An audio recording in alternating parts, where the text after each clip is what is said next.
পারি না, 5 রাত কেমনে পারি? আচ্ছা 27 তারিখের রাত তো পারবো, বাকি রাতগুলো আমার কথা না। হাকিমুল উম্মাহ আশরাফ আলী থানভী রাহিমাহুল্লাহ, আমার দিকে খেয়াল করেন, সুযোগ হাতছাড়া হয়ে যাবে কিন্তু। হ্যাঁ ঠিক আছে। হাকিমুল উম্মাহ আশরাফ আলী থানভী রাহিমাহুল্লাহ নাম শুনছেন তো? এই যে আপনাদের পাশে বড় কাটার মাদ্রাসা আছে, এই মাদ্রাসার নাম কি জানেন? জামিয়া হোসাইনিয়া আশরাফুল উলুম। বলেন, জামিয়া হোসাইনিয়া আশরাফুল উলুম। আশরাফ কার নাম? আশরাফ আলী থানভী। আশরাফ আলী থানভী। আমি জানি না আপনারা চিনেন, হয়তো আমার নাম তো শুনেছেন, কিছু হলেও জানেন। হাকিমুল উম্মাহ তাকে বলা হয়, উম্মতের ডাক্তার, উম্মতের চিকিৎসক। তিনি লাইলাতুল কদর নিয়ে ওলামায়ে কেরামের অনেক মতামত পেশ করেছেন। তার একটা মতামত আমার কাছে খুব ভালো লাগছে। তিনি কি বলে জানেন? দেখো, লাইলাতুল কদরে ইবাদত করতে বলা হয়েছে, পুরো রাত্রি ইবাদত করতে হবে এমন নয়। এই রাতের কোনো একটা অংশও যদি কেউ ইখলাসের সঙ্গে ইবাদত করে, সে লাইলাতুল কদর পেয়ে যাবে। আর চেয়ে সহজ কি হবে বলেন? আমি তো বলি, আমরা তো রমাদানে এমনি তারাবি পড়ি কি পড়ি না? কয় রাকাত পড়বেন? 8 রাকাত না 20 রাকাত? বলেন, 8 রাকাত না 20 রাকাত? সবাই 8 রাকাত না 20 রাকাত? যারা বলে 8 রাকাত, এগুলো নামাজ চোর। যারা বলে 8 রাকাত কি চোর? বলে নামাজ তো কোরআনে নাই, তাহলে তোরা সালাত চোর। কথা ঠিক না ঠিক? নামাজ চোর করলে নামাজ তো কোরআনে নাই, সালাত আছে তো। তো যারা বলবে 8 রাকাত, তারা কি চোর? বলে হুজুর কেমনে? আরে রমাদান তো ইবাদতের মাস, যে যত বেশি পড়তে পারে পড়বে। পাবলিক 20 রাকাত পড়তে চায়, আর তুই বলিস 8 রাকাত, মানে তুই সালাত চোর। কথা ঠিক না ঠিক? 20 রাকাত তারাবি পড়বেন ধীরে স্থিরে, বাসায় যাবেন, যদি ক্লান্ত হয় ঘুমায় পড়ে কোনো সমস্যা নাই। তবে অন্তত বেজর রাত্রিতে সাহরি খাওয়ার 1 ঘন্টা আগে উঠে যাবেন। উঠে সাহরি খাওয়ার 1 ঘন্টা আগে তেলাওয়াত করবেন, অন্তত 8 রাকাত তাহাজ্জুদ নামাজ পড়বেন। আমার বিশ্বাস, হাকিমুল উম্মাহ যে ব্যাখ্যা বিশ্লেষণ করেছেন, আমরা যদি শেষ 5 বেজর রজনীতে এতটুকুও করতে পারি, আল্লাহ আমাদেরকে শবে কদরের সওয়াব দিয়ে দিবেন। আমার কথা বুঝাইতে পারে নাই? এর যদি সহজ আর আছে? আর 27 তারিখ তো আমরা এমনি জাগ্রত থাকি, 27 তারিখে সবচাইতে বেশি সম্ভাবনা শবে কদর হবার। তবে একমাত্র 27 তারিখ নয়, বেজর রাত্রিগুলোতে আমাদের তালাশ করতে হবে। আর বেজর রাত্রিতে সারা রাত পারবো না, যদি না পারি তো কিচ্ছু করার নাই, অন্তত তারাবিরা ঠিক মতো পড়বো। আর সাহরির আগে উঠে উদ্ধৃতি দিয়ে আপনাদের বলে যাই, আমরা ইনশাআল্লাহ 83 বছর প্লাস ইবাদত করার সওয়াব পেয়ে যাব। আর যদি কেউ আল্লাহর মেহমান হয়ে যায়, আমি যদি আপনার ঘরে যাই, আপনি দাওয়াত দিয়ে নিয়ে যান, আমি আপনার মেহমান, কোনো সন্দেহ আছে? আমার দিকে তাকান ঢাকাবাসী, আপনি আমাকে দাওয়াত দিয়েছেন, আপনার ঘরে গেলাম, আমি আপনার, বলেন আমি আপনার কি? আল্লাহ ইতিকাফ করতে বলছেন, এখন আপনি ইতিকাফ করতে যদি আল্লাহর ঘরে যান, আপনি কার মেহমান? বলেন কার মেহমান? বলেন কার মেহমান? তো আফসোস হইল, পুরান ঢাকায় তো কিছুটা আছে, নতুন ঢাকার অবস্থা কি জানেন? ওই মুতাকিফ ইতিকাফ যে করবে, তার ভাড়া করে আনা লাগে। 10টা দিনের জন্য মসজিদে বসবে, এমন লোক পাওয়া যায় না, আফসোস। অথচ ইতিকাফকারী কার মেহমান? বলেন কার মেহমান? যদি ইতিকাফ করতে পারেন, তখন আর শবে কদর মিস হবে না। আপনি আল্লাহর মেহমান হয়ে আল্লাহর ঘরে থাকবেন, বাস ওই রাতে তো এমনি ঘুম ভাঙবে, জিকির করবেন, তেলাওয়াত করবেন, দেখবেন শবে কদর পেয়ে যাবেন। একটা কদর যদি জীবনে চলে আসে, চিন্তা করে দেখেন গোটা জিন্দেগি মানুষ কতদিন আমল করতে পারে, অথচ 83 বছরের সওয়াব, আমলের সওয়াব আল্লাহ তাবারক ওয়া তাআলা তার আমলনামায় লিখে দিবেন। আমি একটা আয়াত তেলাওয়াত করছি, মনে আছে আপনাদের? নাব্বি ইবাদি আন্নী আনাল গফুরুর রহিম ওয়া আন্না আযাবি হুয়াল আযাবুল আলীম। আমার আলোচনা শেষ পর্যায়ে চলে আসছে। দেখেন, আপনারা আল্লাহর রহমতের কথা শুনছেন, 99 ভাগ রহমত আল্লাহ নিজের জন্য রেখে দিয়েছেন। এখন কেউ মনে করতে পারে, হুজুর দুনিয়াতে মা সামান্য, অর্থাৎ সবাই পাইছে 1 ভাগ, যদি হাজার হাজার কোটি মানুষ, হাজার হাজার কোটি পশু পাখি, গরু ছাগল জীব জন্তু 1 ভাগ পায়, তো আপনার মা কতটুকু পাইছে হিসাব করে বের করতে পারবেন? এতটুকু দিয়া যদি মা এতটুকু মহব্বত করে, সন্তান আগুনে পড়ার উপক্রম হলে মা আগুনে হাত দিয়ে আগুন নিভাবে, শয়তানের সন্তানের গায়ে আগুন ধরতে দিবে না। কথা ঠিক না ঠিক? আপনি বলতে পারেন কি, হুজুর সব ছেড়ে দিব, আর নামাজ রোজা লাগবে না। কই কেন? এত রহমত, এত মহব্বত, আল্লাহ আমারে জাহান্নামে দিবে না, আল্লাহ আমাকে জাহান্নামে দিবে না। আবার হাদিসও আসছে এমন, মান ক্বালা লা ইলাহা ইল্লাল্লাহ দাখালাল জান্নাহ, কেউ যদি বলে লা ইলাহা ইল্লাল্লাহ, জান্নাতে চলে যাবে। হইছে হুজুর এবার সব বাদ দিব, দরকার কি, আল্লাহ আমারে জাহান্নামে পাঠাবে না। যখন রহমতের আলোচনা আসে এটাই মনে হয়, কিন্তু দ্বিতীয় আয়াতে আল্লাহ কি বলছেন জানেন? কি বলছেন? ওয়ান্না আযাবি হুয়াল আযাবুল আলীম। এরে বান্দা, আমি তো অনেক অনেক রহমত আমার কাছে রাখছি, তো মনে রাখো আমার আযাবও কিন্তু কঠিন, কঠিন, অনেক কঠিন। এই জন্য মনে রাখবেন, আল ঈমানু বাইনার রজা ওয়াল খাউফ। ঈমান হচ্ছে রজা, আশা এবং ভয়ের মাঝখানে ঈমান। যারা মনে করে যে আল্লাহ আমারে শাস্তি দিবে না, নামাজ রোজা ছেড়ে দেয়, ওরা শুধু আশা করতেছে, আশা করতেছে। এই আশার কারণে শুধুমাত্র আশা করে থাকলে যে কোনো সময় তার ঈমানটাও নষ্ট হয়ে যেতে পারে। আরেকটা হচ্ছে খৌফ, ভয়। ভয়, আরে আল্লাহ আমার যদি ধরে, আমার যদি হিসাব নেয়, তা আমি তো জবাব দিতে পারবো না, আল্লাহর কঠিন শাস্তির মুখোমুখি হওয়া লাগবে, এই ভয়ও থাকতে হবে। আবার শুধু ভয় থাকলে হবে না, যার ভেতর শুধু ভয় থাকে সে আল্লাহর রহমত থেকে নৈরাশ হয়ে যায়। আল্লাহর রহমতের আশাও রাখতে হবে, আবার আল্লাহর আযাবের ভয়ও থাকতে হবে। মনে রাখবেন, আল্লাহর আযাবের ভয়ও থাকতে হবে, আল্লাহর রহমতের আশাও থাকতে হবে। অনেকে আছে এতটা আশাবাদী হয়, মনে করে যে আমল না করলেও মনে হয় কিচ্ছু হবে না। হ্যাঁ, আল্লাহ চাইলে মাফ করে দিতে পারে, ঈমান থাকলে তোমাকে জান্নাতে পাঠাতে পারে, কিন্তু ভয় রাখো, যদি আল্লাহ পাকড়াও করে বসে জবাব দিতে পারবা না। এই জন্য রজাও থাকবে, আবার ভয়ও থাকবে। আল্লাহর রহমতের আশা আমরা রাখি, কেউ আল্লাহর রহমত ছাড়া পার পাবে না, সবাই আল্লাহর রহমত দিয়েই পার পাবে। তবে ভয় থাকতে হবে, যদি আল্লাহ আমাকে পাকড়াও করে আমি কি করে বেঁচে যাব। আর ভয় আসে কেমনে বুঝবেন? যে নামাজ পড়ে। ভয় আসে কেমনে বুঝবেন? এই যে আজকে রাতের যা ইবাদত করে। ভয় আসে কেমনে বুঝবেন? রমাদান আসলে রোজা রাখে। কথা ঠিক না বেঠিক? আর যদি এগুলো কাজ না করে, বুঝতে হবে তার ভিতরে আল্লাহর ভয় নাই, তার ভিতরে আল্লাহর ভয় নাই। এই জন্য আমি যুবকদের প্রায় বলি, দেখো মাহে রমাদান আসতেছে, আমরা এখন থেকে ওয়াদাবদ্ধ হই, এখন থেকে পাক্কা ওয়াদা করি। একটা মাসই তো নাকি, 11 মাস তো ইচ্ছে মতো খাইছি, 11 মাস ইচ্ছে মতো খাইছি, শুধু একটা মাস আল্লাহর সন্তুষ্টির জন্য না খায় থাকবো? খাবো, শুধু দিনের বেলায় খাবো না। এই যে দিনের বেলায় খাই না, ইফতারির সময় তো একেবারে 6 ওয়াক্তটা খাই। আবার সাহরির সময় যতক্ষণ পেটের বেল্ট না ছিঁড়ে অতক্ষণ খাইতে থাকে, প্রয়োজনে বেল্ট খুলা খায়, আছে না নাই?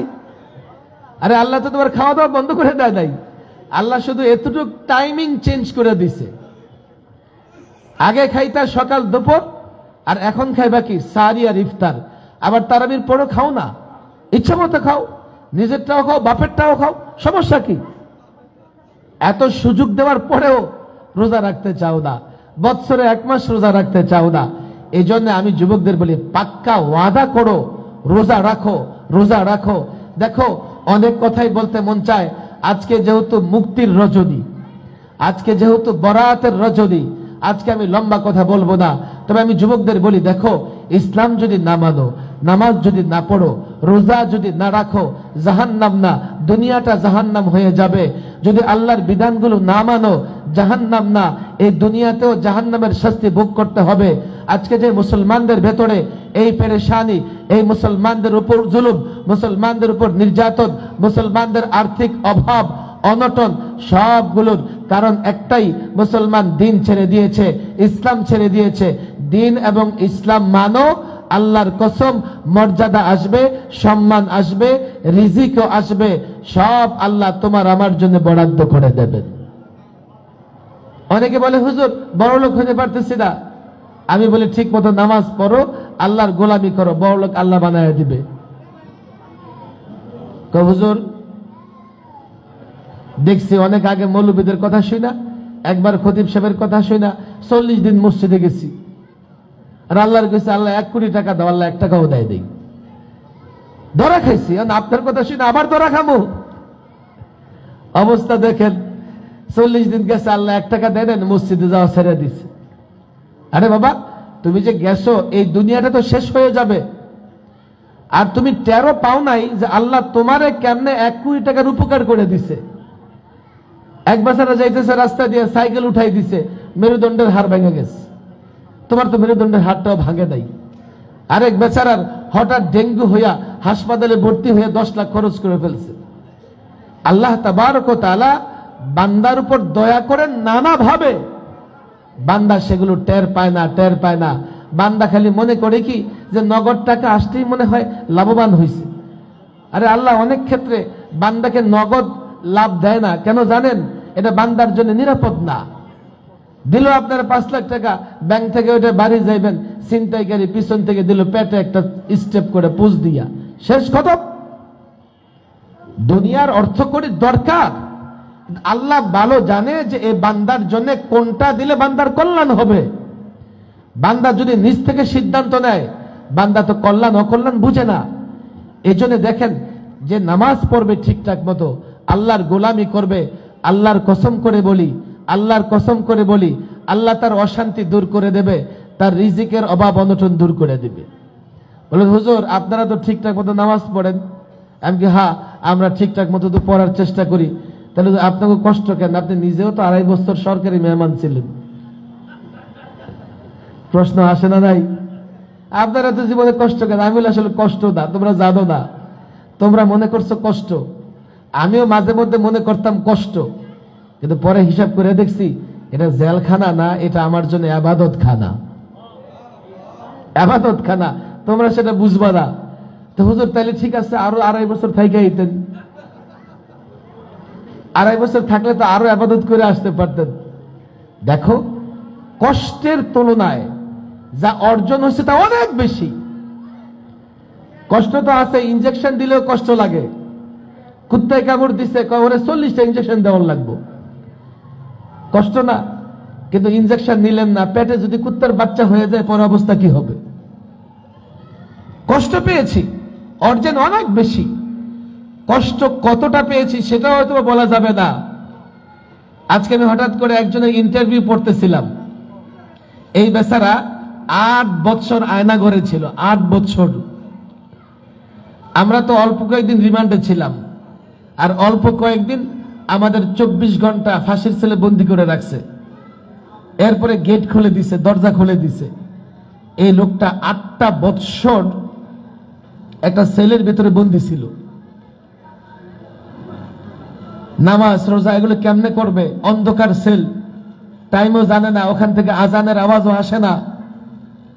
আমি অনেকক্ষণ তার ইন্টারভিউর পর অনেকক্ষণ কান্না করছে, আর বলছে আল্লাহ আমি কষ্ট পাইছি, কিন্তু ওর 1000 ভাগের 1 ভাগও পাই নাই, 1000 ভাগের 1 ভাগও পাই নাই। আল্লাহ তুমি আমার দয়া করেছো, আসান করেছো। আপনি বলবেন যে এটা আমার কষ্ট, আপনার কষ্ট। আল্লাহ দয়া না করলে কষ্ট আরো বেশিও হতে পারত। আল্লাহ দয়া করেছেন, এটা আমার জন্য অনেক বড় দয়া, যে জিন্দান খানা থেকে, এই আযাবের জায়গা থেকে, কষ্টের জায়গা থেকে আল্লাহ আমাকে মুক্ত করেছেন। অনেক যুবকেরা এখানে এসেছে। দেখো, সকালবেলায় 2টা খবর আজকে আমার বড় কষ্ট দিছে।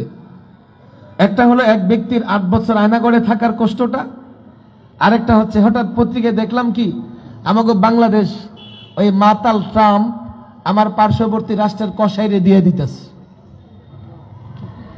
পত্রিকায় দেখলাম যে এক সাংবাদিকদের সামনে ইন্টারভিউতে এক সাংবাদিক বাংলাদেশ নিয়ে প্রশ্ন করছে, তো ট্রাম্প নাকি বলছে এটা আমি দিয়ে দিলাম, এই মোদিরে, প্রাইম মিনিস্টার মোদিরে দিয়ে দিলাম।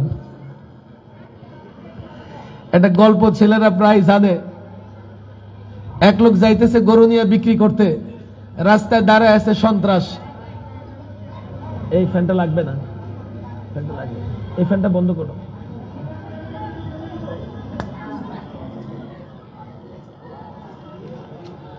আজকে তো কদরের রজনী, আর কি বলি, বরাত, সবে বরাত বলেন আসতেছে।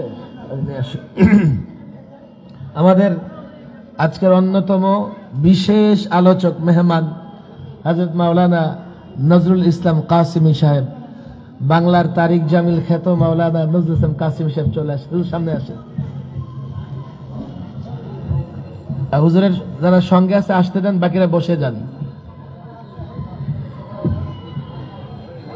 হ্যাঁ, বসে পড়ো যুবকরা, যে যেখানে জায়গা পাও বসে পড়ো, বসে পড়ো, যে যেভাবে জায়গা পাও বসে পড়ো। হ্যাঁ, এই রাস্তাটা রাখো, আমি তো নামুম আবার, রাস্তা বসো।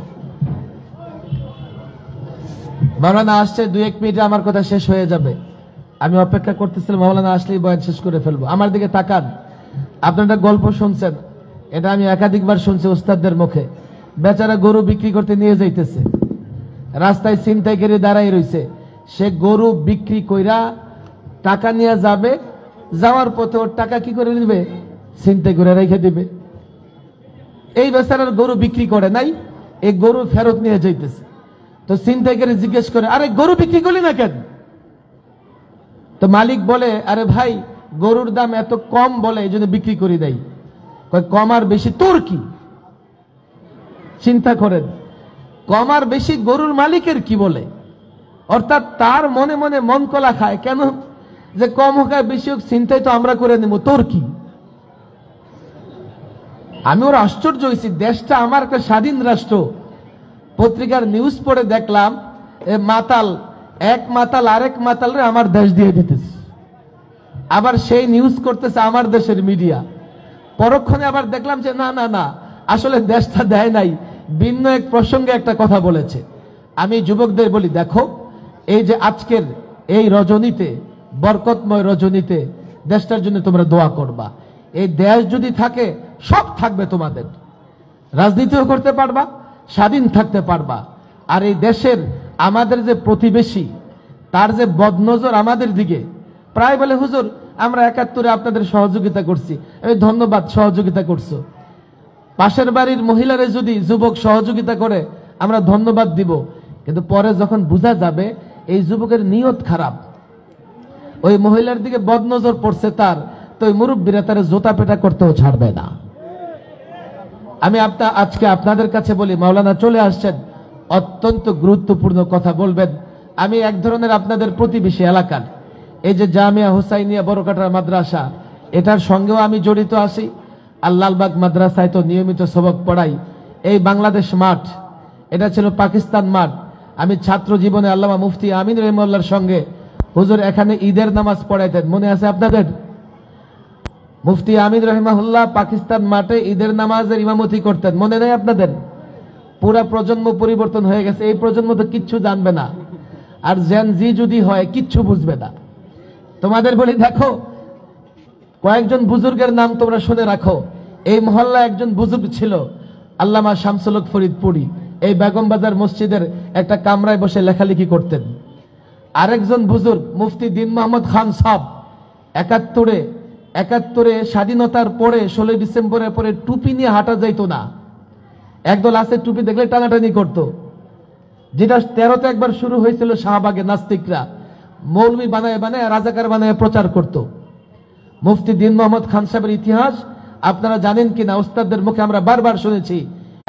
কি নিয়া তেজগাঁও পুরা এয়ারপোর্টে বিশাল সমাবেশ করে নাস্তিক্যবাদের মোকাবেলা করেছিলেন আল্লামা মুফতি আমিন রহিমাহুল্লাহ। এই এলাকায় হাফিজি হুজুর রহিমাহুল্লাহর অনেক ভক্ত আছেন। আমি মসজিদে, এই যে মসজিদে এখানে একজন বুজুর্গ মুরব্বী হাফিজি হুজুরের খুব ভক্ত, মুফতি আমিন রহিমাহুল্লাহ এখানে ঈদের নামাজের ইমামতি করতেন। হুজুর এগুলো কেন বলছেন? এগুলো এই জন্যই বলছি, তোমরা কিন্তু সবসময় আলেমদের মহব্বত করো, তোমরা আলেমদের দোয়া পেয়েছো, তোমরা আলেমদের সঙ্গ পেয়েছো, ওয়াদাবদ্ধ হও কোনদিন আলেমদের বিরোধিতা করবা না। আলেমদের সঙ্গে থাকবা তো ইনশাআল্লাহ? আলেমদের সহযোগিতা করবা তো ইনশাআল্লাহ? না আলেমদের বকাঝকা করবা? আলেমদের সঙ্গে থাকবা তো ইনশাআল্লাহ?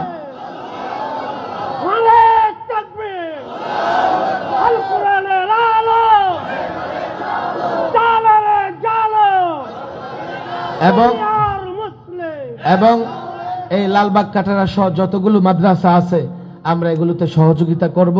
আল্লাহ তাবারক ওয়া তাআলা তৌফিক দান করুন। ওমা তৌফিকি ইল্লা বিল্লাহ ওমা আলাইনা ইল্লাল বালাগ।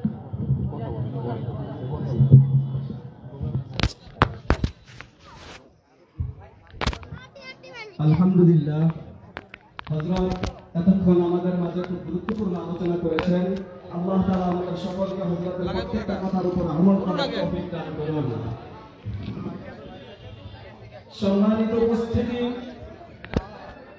এ পর্যায়ে আমাদের সামনে কোরআন ও হাদিসের আলোকে গুরুত্বপূর্ণ বয়ান পেশ করবেন সারা বাংলার আলোড়ন সৃষ্টিকারী, বিশ্ব ভ্রমণকারী বিশিষ্ট দায়ী, প্রখ্যাত আলেমে দ্বীন, তারুণ্যের প্রতীক, অসংখ্য যুবকের হৃদয়ের স্পন্দন, আমাদের সকলের কাঙ্ক্ষিত ব্যক্তি, তিনি আর কেহ নহে, হযরতুল আল্লামা মুফতি নজরুল ইসলাম কাসেমী সাহেব দামাত বরকাতুহু। সুনামধন্য মুহাদ্দিস নুরুল্লাহ তাওবা মাদ্রাসা খতিব শাহজাদা মিলন জামে মসজিদ ঢাকা। আমরা সকলে খুব নিশ্চুপ হয়ে বসবো এবং আমরা এখনো যারা এদিক সেদিক দাঁড়িয়ে রয়েছি, হাঁটাচলা করতেছি, আমরা সকলেই মাহফিলের প্যান্ডেলে এসে উপস্থিত হই এবং হযরতের জবান থেকে যে কথাগুলো বের হবে আমরা সকলেই আমাদের নিয়ত ইনশাআল্লাহ শেষ পর্যন্ত শুনব এবং আমল করব। আল্লাহ তাআলা আমাদের সকলকে তৌফিক দান করুন। আসসালামু আলাইকুম ওয়া রাহমাতুল্লাহি ওয়া বারাকাতুহু।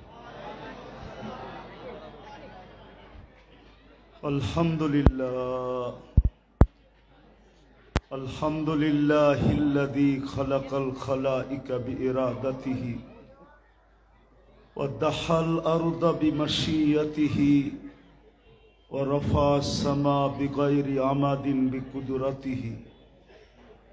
আল আহাদুস সামাদ الذي لم يتخذ صاحبة ولا ولد خلق الخلق وأحصاهم عدد رفع السماء بقدرته بغير عمد بسط الأرض بقدرته على ماء الجمد قسم الرزق فلا ينسى من خلقه أحد ولم يكن له كفوا أحد والصلاة والسلام على حبيبنا وحبيب ربنا مصطفى مجتبى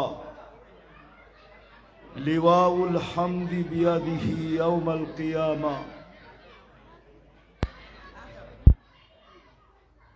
أما بعد فأعوذ بالله من الشيطان الرجيم.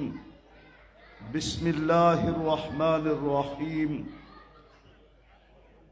وأما بنعمة ربك فحدث. وقال جل جلاله وما جزاء الإحسان إلا الإحسان. وقال جل جلاله لقد كان لكم في رسول الله أسوة حسنة.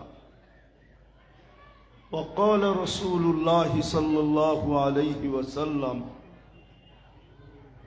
كل أمتي يدخلون الجنة إلا من أبى. قيل ومن يأبى يا رسول الله؟ قال من أطاعني دخل الجنة ومن عصاني فقد أبى. উক্ত মাহফিলের সম্মানিত সভাপতি, উপস্থিত উলামায়ে কেরাম, এলাকার থেকে আগন্ত মুসলমান ভাইয়েরা, বিশেষ করে যুবকরা, যদি কান পাতার সুযোগ থাকে তো পর্দার অন্তরালে মা ও বোনেরা, কোরআন হাদিস থেকে যতটুকুই তেলাওয়াত করলাম আশা রাখি একই সামনে রেখে কিছু কথা রাখব। সাথে সাথে সকলের কাছে অনুরোধ, যতটুকু শুনবো যতক্ষণ শুনবো পরিপূর্ণ মনোযোগ দিয়ে শুনবো, কেননা এটা আল্লাহর আদেশ। ইদা কুরিয়াল কোরআন ফাসতামিউ, কোরআন বা কোরআনী কথা যখন শোনো তো পরিপূর্ণ মনোযোগ দিয়ে শোনো। আদেশটা কিন্তু আল্লাহ, এটা মনে রেখেন, আদেশটা কার? দ্বিতীয় আদেশ হলো আনসিতু, পরিবেশটাকে বিলকুল নিঝুম রাখো, পরিবেশটাকে বিলকুল নীরব রাখো, নীরব, আওয়াজ যেন না হয়। যত নীরব হবে তত কথাগুলো দিলে কাঁদবে, আল্লাহর হুকুম পুরা হবে, পুরস্কারের গাঠি নিয়ে এখান থেকে উঠব। আর না হলে সময়টা কেটে যাবে, প্রোগ্রামটা হয়ে যাবে, কিন্তু প্রোগ্রামের যে একটা রং আছে, রং ওটা আমাদের গায়ে লাগবে না। আবারও অনুরোধ করতেছি, বিলকুল পরিপূর্ণ মনোযোগ এবং পরিবেশটাকে বিলকুল নীরব।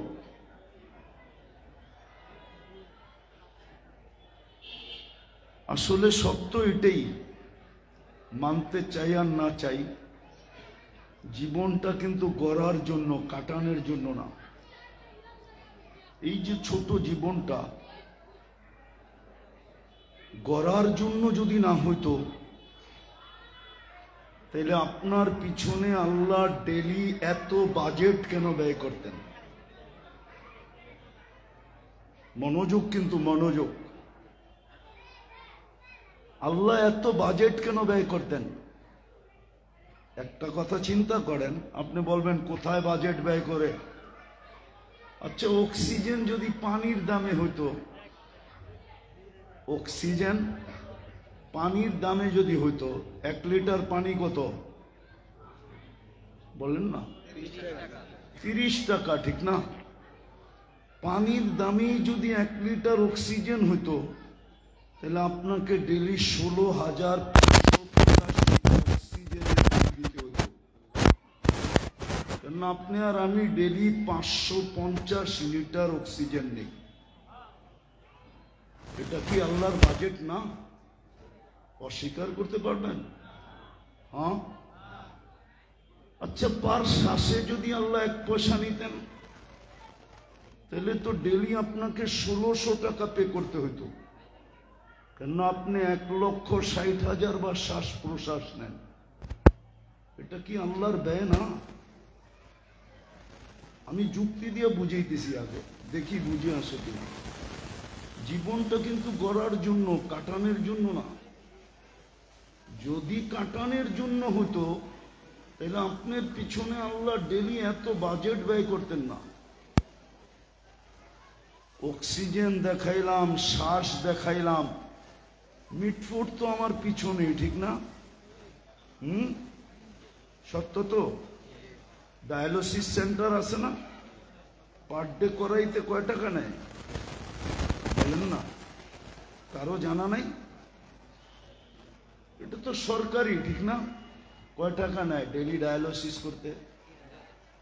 কত না মনে হয় মিটফুটে 3,000 নেয় না, কত? এটাও ভুল,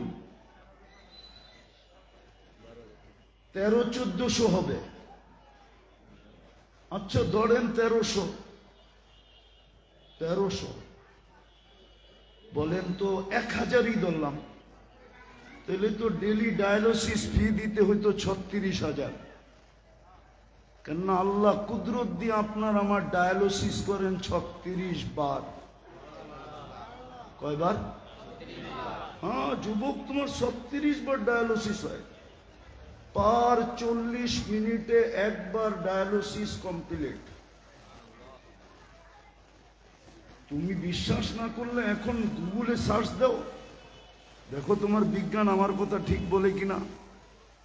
36 বার তোমার ডায়ালিসিস হয় কুদরত দ্বারা, পার 40 মিনিটে একবার ডায়ালিসিস। তাহলে তো 36,000 বিল দিতে হতো এখানে। আপনি খাওয়ার লোকমাটা মুখের কাছে নিতে দেরি, না গ্রান শুঙ্গা, না গ্রান শুঙ্গা, তারপরে সাথে সাথে রিপোর্ট দেয় যে এটা মুখে যাবে কি যাবে না। আচ্ছা, এই গ্রানটাই যদি শুনতে হইতো প্রযুক্তি দিয়া এই মিটফোর্ড হাসপাতালে যায়, তাহলে বলেন পুরান ডাকা আলাদের সিরিয়াল কত লম্বা হইতো, পার ডে কত দিতে হইতো। এটা কি বাজেট না? নাক সিগন্যাল দিল মুখে যাবে, কিন্তু এখনো পেটে যাবে কি যাবে না এটার সিগন্যাল বাকি। তো জিহ্বা 60 টেস্ট করে বলল পেটে যাবে। যদি এই 60টাই প্রযুক্তি দিয়ে টেস্ট করতে হইতো, তাহলে আপনি ডেলি কয় টাকা দিতে হইতো বলেন? আমি পারি পুরাটা শরীরকে ওপেন করে দেখাইতে পারি আপনাকে, কিন্তু সময়টা চলে যাবে অনেক। বুদ্ধিমান হলে 2-4টা দিয়েই বুঝে আসবে, আর যদি বুদ্ধিমান না হয় তাহলে আমি সারা রাত্র দেখাইলেও বুঝবে না। এই জন্যই আরবিতে একটা প্রবাদ বাক্য আছে, আকিলু ইয়াকফি বিল ইশারা, জ্ঞানীকে ইশারা করলেই বোঝে, আর জাহেলকে মিনারা দেখাইলেও বোঝে না। মিনারা চিনেন? মিনারা কার হয়? মসজিদের, ঠিক না? ওরে মিনারা দেখাইলো মসজিদ চিনবে না, ও কব গেট দেখাও, কোন দিক দিয়ে ঢুকে, কোন জায়গায়, 14টা প্রশ্ন করবে, ঠিক না? তো 2-4টা দিয়েই বোঝা যায় যে জীবনটা গড়ার জন্য, নাইলে আপনার পিছনে কেন ডেলি কোটি টাকার বাজেট ব্যয় করবে। যদি জীবনটা গড়ারই না হইতো, তাহলে সমগ্র সৃষ্টিকে 2 অক্ষর দিয়ে তৈরি করলেন। সমগ্র সৃষ্টি কিন্তু 2 অক্ষরে তৈরি, কাফ আর নুন দ্বারা। 2 অক্ষরে সমগ্র সৃষ্টি তৈরি। মনোযোগ, মনোযোগ। কিন্তু শয়তান কিন্তু আজকে শয়তান বন্দী না, রমজানের সময় বন্দী হবে। আজকে সবে বরাত হইল, শয়তান ওপেন। শুধু ওপেন না, আজকে কমান্ডো নিয়ে বাহির হয়েছে। এই জন্যই তো সবে বরাতের নাম ছিল সবে বরাত। সবে কি? বরাত চিনেন আর বারাত চিনেন? বারাত চিনেন? বারাত চিনেন না? কি? বিয়ার বারাত ছিল সবে বরাত, বানায়া ফেলছি বারাত। সবে বরাত ঢাকা শহরে হট্টগোল ছাড়া কিচ্ছু না। যা দেখেন আপনি, একটু পরেই নামবে ছেলেরা, এই মসজিদ থেকে ওই মসজিদ, ওই মসজিদ থেকে ওই মসজিদ, এক বারাতের মতো। এটাকে কি বলে বাংলায়? বরযাত্রীর মতো এক পরিবেশ ঢাকা শহরে। অথচ সবে বরাত ছিল, এটা বারাত ছিল না। বরাতরে আমরা বানায় ফেলছি বারাত। উর্দুতে 2টা লিখতে একরকমই, উচ্চারণে একটু ডিফারেন্স। সবে বরাত ছিল, এটা বারাত ছিল না। বিশেষ করে পুরান ঢাকায় দেখলে দেখা যায় এটা যেন বারাতই চলতেছে, বরাত চলতেছে না। হই হুল্লা, ঠিক না? হ্যাঁ, রাগ হয়ে যাবেন তো বেশি বললে। আবার রাগ হইলেও অসুবিধা কিছু নাই। রাগ হয়ে যাবেন কই? যদি ডাকায়া হন, কই যাবেন? ঠিক না? আমি কিন্তু ডাকায়া গো জামাই, শমশাবাদ আমার শ্বশুর বাড়ি। আমার লোকে রাগ করে বেশি জিততে পারবেন বলে মনে হয় না। তো যেটা বুঝাইতেছিলাম, আসল যেটা বুঝাইতেছি, জীবনটা গড়ার জন্য করার জন্য যদি না হয়, আপনার পিছনে আল্লাহ কেন কোটি টাকা বাজেট ব্যয় করতেন? যদি আমি প্রযুক্তি দিয়ে দেখি, বিজ্ঞানের চোখে দেখি, প্রযুক্তির চোখে যদি আমি দেখি, তাইলে দেখি ডেলি আল্লাহ আমার উপরে কোটি টাকা ব্যয় করতেছেন। আমি তো 2-4টা দেখাইলাম, এরকম 2-4 এই শরীরের ভিতরে দেখানো যায়। দ্বিতীয় যদি জীবনটা গড়ার জন্যই না হইতো, তাহলে সব তৈরি করলেন 2 অক্ষর দিয়া, আপনাকে কেন তৈরি করলেন কুদরতি হাত দিয়া? সব তো 2 অক্ষরে তৈরি, কুন ফাকান। সমগ্র সৃষ্টি 2 অক্ষরে তৈরি। আপনি আর আমি কুদরতি হাতে তৈরি। যদি জীবনটা গড়ারই না হইতো, তাহলে সৃষ্টির ভিতরে সৌন্দর্য আপনাকে কেন দিলেন? কোন সৃষ্টিকে তো আপনার সমান সৌন্দর্য দিলেন না। মানুষ অবর্ণনীয় সুন্দর সৃষ্টির ভিতরে। হ্যাঁ, সত্য এটাই, মানুষ অবর্ণনীয় সুন্দর। কোরআনও এটাই বলে। ইসুফ আলাইহিস সালামকে দেখা মিশরের মেয়েদের অভিমত ছিল, মা হাসা লিল্লাহি হাদা বাশার ইন হাদা ইল্লা মালাকুন কারীম। এটা মানুষ হইতেই পারে না, এটা ফেরেশতা হবে। তাহুয়া বলে ফেরেশতা এত সুন্দর হয় না, মানুষই এত সুন্দর। ফেরেশতা হুকুমের তৈরি, মানুষ কুদরতি হাতের তৈরি। যদি আপনার জীবনটা গড়াই উদ্দেশ্য না হইতো, তাহলে আপনাকে সৃষ্টির ভিতরে সবচেয়ে সুন্দর গঠন কেন দিতেন? মানুষের গঠন তো সৃষ্টির ভিতরে সবচেয়ে সুন্দর, নাইলে আল্লাহ 4 কসম কেন খাবেন? অত্তিন ওয়া যাইতুন ওয়া তুরি সিনিন লাকাদ খালাকনাল ইনসানা ফি আহসানি তাকওয়িম। মানুষ তো হচ্ছে সুন্দর গঠন কারো নাই। কিন্তু আপনি যদি বলেন আফ্রিকারটা দেখলে তো না রং না ঢং, রঙও নাই ডঙও নাই, তাইলে আপনি জানেনই না। আপনি মনে হয় হীরার কালার একটাই জানেন, সাদা, ঠিক না? আইসেন আমার কাছে তাঁতি বাজারে, কয় কালারের হীরা হয় দেখায় দেব না। ডায়মন্ড কখনো কখনো কালো হয়, ব্ল্যাকও হয়, ইউলু হয়, বিভিন্ন কালারের ডায়মন্ড হয়। তো আফ্রিকারটাও ডায়মন্ড, বাংলাদেশেরটাও ডায়মন্ড, ইউরোপেরটাও ডায়মন্ড, কিন্তু ওইটা ব্ল্যাক ওইটা হোয়াইট, কিন্তু দুটোটাই কি? আরে বলেন না। আল্লাহ সৃষ্টির ভিতরে সবচেয়ে সৌন্দর্য গঠন আপনাকে কেন দিবে যদি উদ্দেশ্য না হয়? জীবন গড়া যদি উদ্দেশ্য না হয়, চলেন আর একটু আগে নিয়ে যাই। জীবন গড়াটা যদি উদ্দেশ্যই না হয়, তাইলে দুনিয়াটা আপনার হাতে উঠায়া কেন দিবে? আল্লাহ তো বলে হুয়াল্লাযী খালাকা লাকুম মা ফিল আরদি জামিয়া। দুনিয়াটা, পুরো দুনিয়া সমগ্র সম্পদ সহ তোর হাতে উঠায়া দিলাম। আপনার হাতে কেন উঠায়া দিবে? জীবনটা গড়া যদি উদ্দেশ্যই না হয়, যদি উদ্দেশ্যই না হয়, তাহলে শ্রেষ্ঠত্বের মুকুট আপনার মাথায় কেন দিবে? শ্রেষ্ঠত্বের মুকুটটা তো আপনার মাথায়।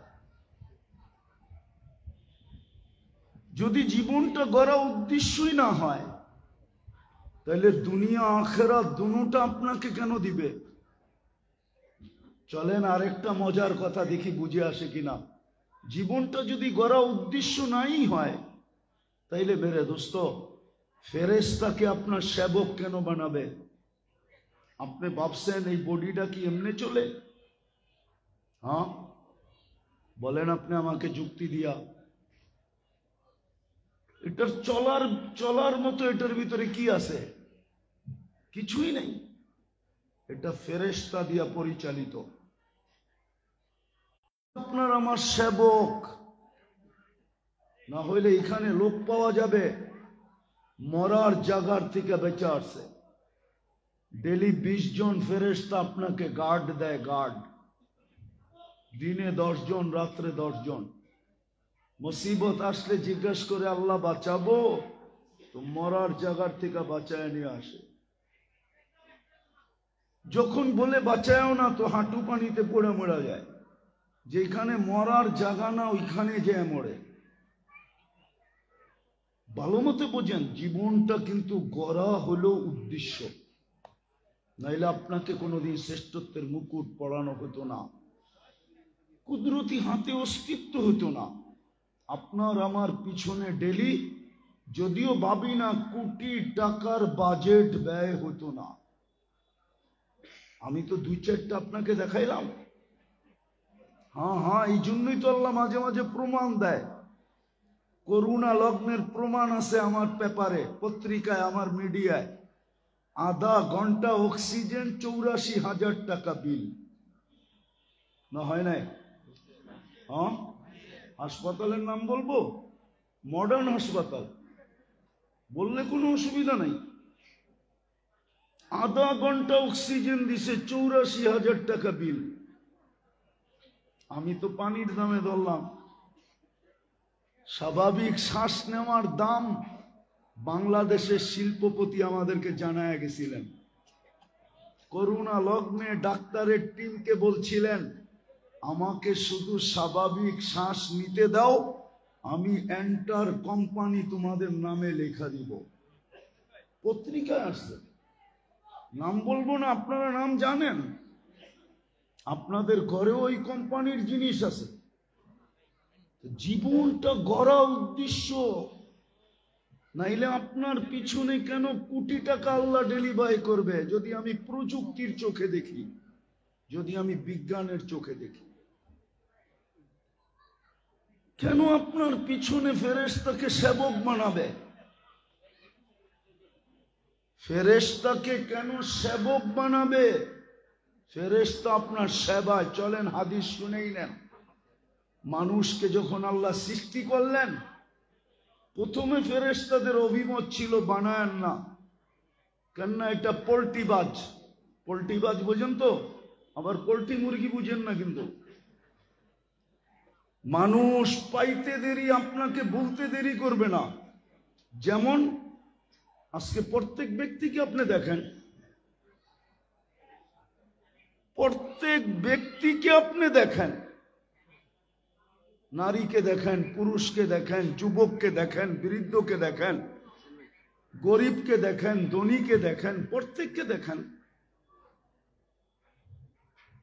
আল্লাহর কতটুকু ডেলি ভোগ করি, আর ডেলি আল্লাহ আল্লাহ কতটুকু করি বলেন? আমি একটু পিছন থেকে ঘুরে নিয়ে যেতেছি আসল কথা বোঝানোর জন্য। হ্যাঁ, আসল জায়গায় আমি পৌঁছবো। এইদিকে দেন, আসল জায়গায় আমি পৌঁছবো। একটু ঘুরে নিয়ে যেতেছি। বলেন ডেলি আল্লাহর কতটুকু ভোগ করি, আল্লাহ আল্লাহ কয়বার করি? এই মজমা একজন বলুক ডেলি 200 বার আল্লাহ বলে। এক যুবক বলুক ডেলি আমি 10 বার আল্লাহ বলি। বলুক। এক যুবকও তো 10 বার আল্লাহ বলে না, কিন্তু ও যে সারা এলাকায় তাফালিং করে, যেই যৌবন দিয়া, ওই যৌবনটাকে দিল। হ্যাঁ, কার দেওয়া যৌবন? হ্যাঁ, ও তো 10 বার আল্লাহ বলে না। যৌবনের দাম কত? যে জিজ্ঞাসা করেন মডার্ন হারবাল আছে কিনা, নাইলে কলিকাতা হারবালে পাওয়া যায় কিনা, নাইলে চাইনিজ, চলেন একটু দূরে নিয়ে যাই, আমেরিকান হারবালে যৌবন পাওয়া যায় কিনা। তো যেটা বুঝাইতেছিলাম, জীবনটা গড়ার জন্য, কাটানোর জন্য না, গড়ার জন্য যদি না হতো, তাহলে আপনার পিছে ডেলি ব্যয় হতো না। আর আপনাকে আমাকে এইভাবে অস্তিত্ব দিতেন না, এইভাবে অস্তিত্ব দিতেন না। আপনাকে আমাকে এইভাবে অস্তিত্ব দিতেন না, যেইভাবে আপনাকে আমাকে অস্তিত্ব দিছেন। 24 ঘন্টা রক্ষণাবেক্ষণ করতেন না। আল্লাহ তো বলে আযকুরুকা ওয়ালাউ তানসানি, তুই 24 ঘন্টা ভুলা পড়া থাকিস আর আমি 24 ঘন্টা তোকে রক্ষণাবেক্ষণ করি। হ্যাঁ বলেন, প্রত্যেক শ্বাসেই তো ফেরেশতা জিজ্ঞাসা করে আমসিক আও আতরুক, আল্লাহ শ্বাস ছাড়লো নিতে দিব, নিল ছাড়তে দিব? প্রত্যেকবার তো আল্লাহ বলে উতরুক আলি আবদি আজাল, ছাড়তে দে নিতে দে, সীমারেখা দেওয়া আছে। যেদিন সীমারেখায় পা দিবে তোকে মেসেজ দিব, ছাড়বে তো টানতে দিবি না, টানবে তো ছাড়তে দিবি না।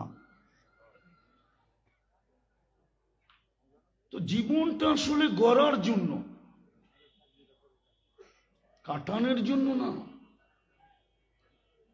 এই জন্যই তো একটা ইঙ্গিত দিয়া মেসেজ দিয়া রাখছেন আমাদেরকে, লাতুসআলুন্না আনিন নাঈম, যদি গোড়া না আসলা প্রত্যেকটার হিসাব তোমার কাছ থেকে নিব। আল্লাহ কতটুক হইলে নিবেন, কতটুক পর্যন্ত নিবেন? বলছে মিসকালা যাররা, যাররা পরিমাণ এটারও হিসাব তোমার কাছ থেকে নিব। রাগ হয়ে যান না। দুনিয়ার শিক্ষিত মানুষরা বলে হাইড্রোজেন আর অক্সিজেন মিলাইলে পানি হয়, আমিও বলি পানি হয়, কিন্তু 1 মাস পান করা যাবে না। 1 মাস কেন, 20 দিন পান করার পরেই আজিমপুর আপনাকে ডাকবে, এতে কোনো সন্দেহ নেই। কেননা হাইড্রোজেন অক্সিজেন মিলাইলে পানি হয়, কিন্তু ওটার ভিতরে জীবন নাই। জীবন তো আল্লাহর বর্ষিত পানির ভিতরেই, জীবন তো পাতালের পানির ভিতরেই ঢুকানো। সারা দুনিয়ার হাইড্রোজেন অক্সিজেন মিলাইলেও 1/2 লিটার পানি হবে না। এটার ভিতরে যা জীবন আছে এতটুকু পরিমাণ জীবনও 1 বিন্দু পরিমাণ জীবন সম্ভব না। তো জীবনটা গড়ার জন্য, কাটানোর জন্য না। 2 দিকের যুক্তি দিয়েই বুঝাইলাম। একটা, আপনার উপরে প্রতিদিন আল্লাহ ব্যয় করে কতটুকু, দ্বিতীয় আপনার আমার অস্তিত্ব এবং রক্ষণাবেক্ষণ প্রমাণ করে। জীবনটা গড়ার জন্য, কাটানোর জন্য না। কিন্তু প্রশ্ন হলো আমি গড়ব কি করে? কিভাবে আমি জীবনটা গড়ব? কিভাবে আমি জীবনটা গড়ব? আমার সামনে তো আইডল থাকতে হবে, মডেল থাকতে হবে, আদর্শ থাকতে হবে। আদর্শ থাকতে হবে যে আমি জীবনটা, মনোযোগ, আদর্শ থাকতে হবে। আল্লাহ আদর্শ আমাদের ভিতরে পাঠায় দিছেন। মুহাম্মদুর রাসূলুল্লাহ আদর্শ কি? মুহাম্মদুর রাসূলুল্লাহ আদর্শ, মডেল পাঠায় দিছেন আপনার সামনে।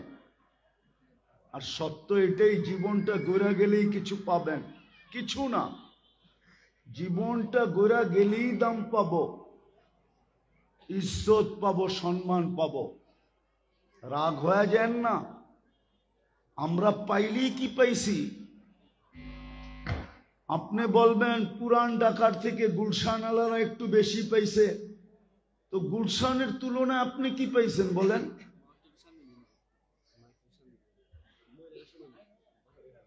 গুলশান আলাদের তুলনায় আপনি কি পাইলেন বলেন? পুরান ঢাকা আলারা। আমি তো পুরান ঢাকায় বড় হয়েছি, ডাঙ্গুডি খেলার দিন আমার এখনো মনে আছে। আজ পর্যন্ত তো কোনো রাস্তাঘাট ভালো দেখলাম না।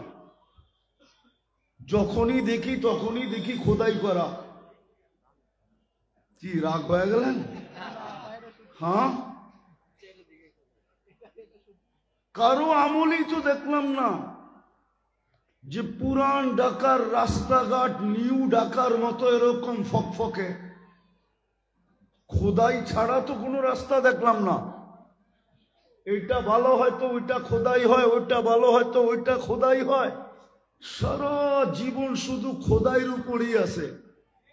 পুরান ঢাকাও মনে হয় মাঝে মাঝে বলে, কেন যে আমি পুরান হইলাম। আমার ভাগ্যটাই এটা, আমি খোদাই করতে করতেই চলে যাব দুনিয়ার থেকে। হ্যাঁ, রাগ হবেন না। প্রস্তুতি নেওয়া ব্যতীত আল্লাহর কাছে দাম হবে না। না দাম হবে, না ইজ্জত হবে, না সম্মান হবে, না চির শান্তির জায়গা জান্নাত মিলবে। আমি তো এই জন্য বলি, আমার যুবকরা তো জান্নাত জানে না। যদি জানতো, কসম খোদার, ওরা এই স্টাইলে চুল কাটতো না কোনোদিন। ওরা তো নেটে দেখে চুল কাটে, ওদের চুলের স্টাইল এরকম হতো না, কসম খোদার।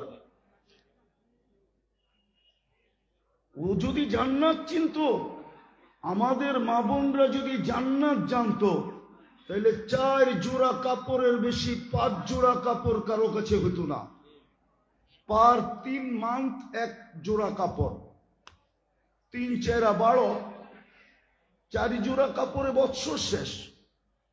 যদি জান্নাত চিনতো, যদি জান্নাত চিনতো, তাইলে কোনোদিন আমাদের ঘরগুলাই কাঠ, শার্ট, ফার্নিচার দিয়ে ভরতো না।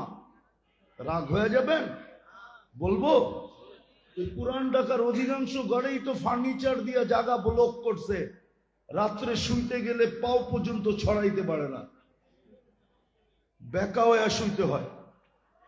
না, রাগ হয়ে গেলেন মনে হয়। জামাই মানুষ তো একটু বললে অসুবিধা নাই, সইতে হয়। যদি জান্নাত ঢুকতো, জান্নাত তো আমরা চিনি না, অথচ চোখে দেখা আয়েশা বলছিলেন, মেরাজের রাত্রে চোখে দেখা আয়েশা আমাদেরকে জান্নাত বলছিলেন। মুহাম্মাদুর, চোখে দেখা আয়েশা উম্মতকে বলছে। তারপরও তো না যুবকের মনে ঢুকছে, না নারীদের, না পুরুষদের। জান্নাত কারো মনে ঢোকে নাই। জান্নাত মিলবে যদি জীবন গড়া হয়, ইজ্জত পাবেন চিরদিনের। কি দুনিয়ার ইজ্জত কতক্ষণ বলেন তো? আবার কেউ অপব্যাখ্যা করে কিনা জানি না। কয়েকদিন আগেই তো আমরা দেখতাম মিডিয়া আলারা তেল মারতে মারতে তেলের দাম বাড়ায় দিছিল। আবার পেপারে লিখতে শুরু করছে তেল ছাড়া কেমনে পাকানো যায়। আবার এখনো দেখতেছি স্বৈরাচার বলতে বলতে মাঝে মাঝে গলা শুকায় যায়, তো খবরের মধ্যখানি পানি খায়। দুনিয়া তো এটা। দুনিয়ায় কতক্ষণ আপনার কাছে? বিশ্ব সুন্দরী তো দ্বিতীয়বার হওয়া যায় না। হওয়া যায়? হ্যাঁ, আরে এদিকে এদিকে, বিশ্ব সুন্দরী কি দ্বিতীয়বার হওয়া যায়? হ্যাঁ, কেন? 1 বৎসরে কি হইল? না না, 1 বৎসরেই ফিটনেস কমে গেছে, চামড়া ঢিলা হয়ে গেছে, মাপকাঠির থেকে নিচে নেমে আসছে। তো বিশ্ব সুন্দরী যখন, তো দুনিয়ার ইজ্জত কতক্ষণ? আমরা তো মাঝে মাঝে দেখি, যদিও আমার জাতি বুঝবে না, যতক্ষণ অফিসে ছিল মানুষকে ফাইল নিয়ে কানে ধরে ঘুরাইতে থাকতো, ঠিক না? জুতা ক্ষয় করাইতে থাকতো, ঠিক না?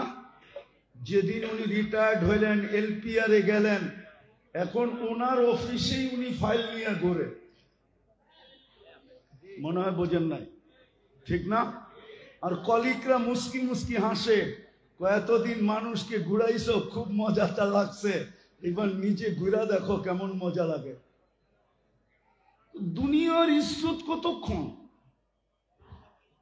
আছে যতক্ষণ ততক্ষণ, নাই কোনো দাম নাই। আবার বয়স্করা রাগ হয়ে যাবে কিনা বলে ফেলবো? রাগ হবেন না তো?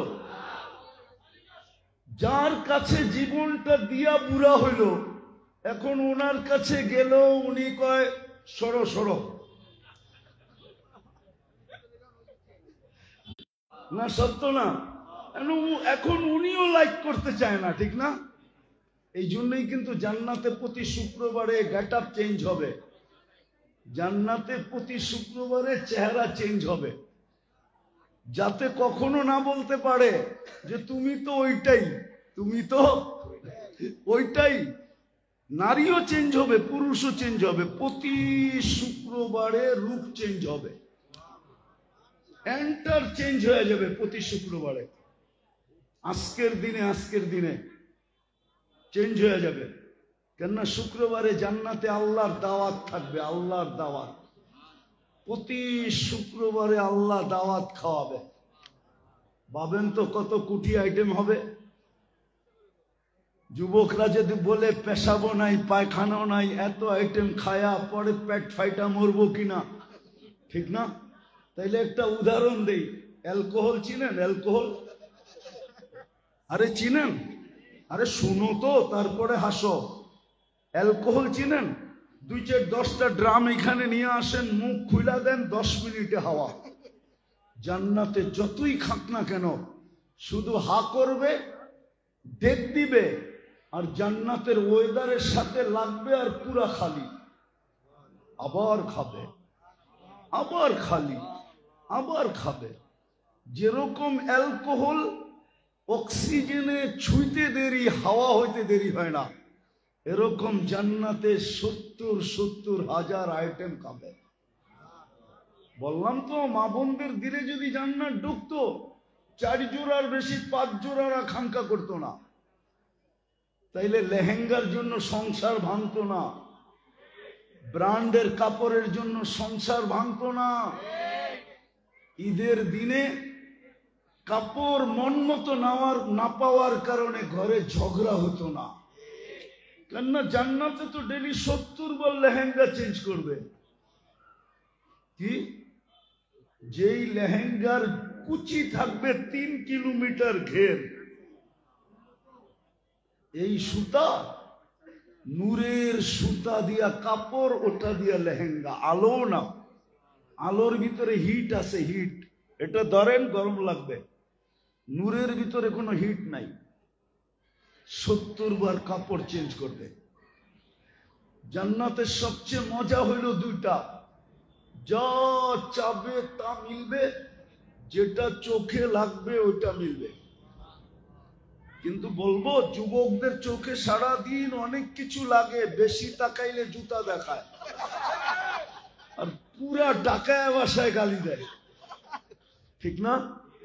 হ্যাঁ, জানি না কক্সবাজার গেছে কিনা। যে কক্সবাজার গেছে ও নিশ্চিত জুতা দেখাইছে, না বারবার তাকাইছে তো। সারা দুনিয়া বাংলাদেশ থেকে আসে, দেখছে, জুতা দেখা দিয়েছে, সাইজ একবারে। তো জান্নাতের দ্বিতীয় মজা, যেটা চোখে লাগবে ওটা মিলবে। কসম খোদার, কুরআন বলে, ওয়াতালুদ্দু আ'ইউনুকুম মা তাশতাহি আনফুসুকুম। হজে গেছেন কেউ? হজে গেছেন? মক্কা টাওয়ার দেখছেন? 4 তলায় 2টা মসজিদ দেখছেন? দুটোটার নাম আবু বকর। এটা আবু বকর সিদ্দিক রাদিয়াল্লাহু তাআলা আনহুর প্রপার্টি। এইখানে 13টা দোকান এক সারিতে ছিল, এটা ওনার জমিন, ওনার।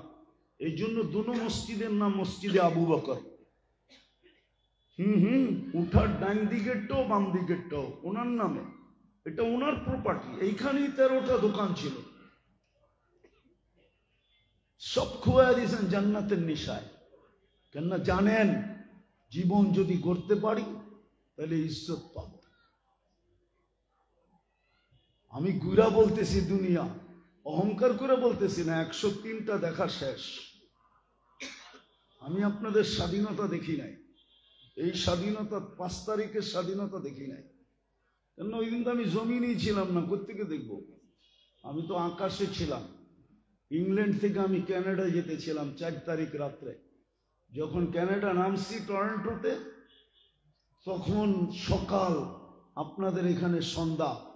5-6 দিন কোনো যোগাযোগ ছিল না দেশের সাথে, পাগলের মতো ছিলাম।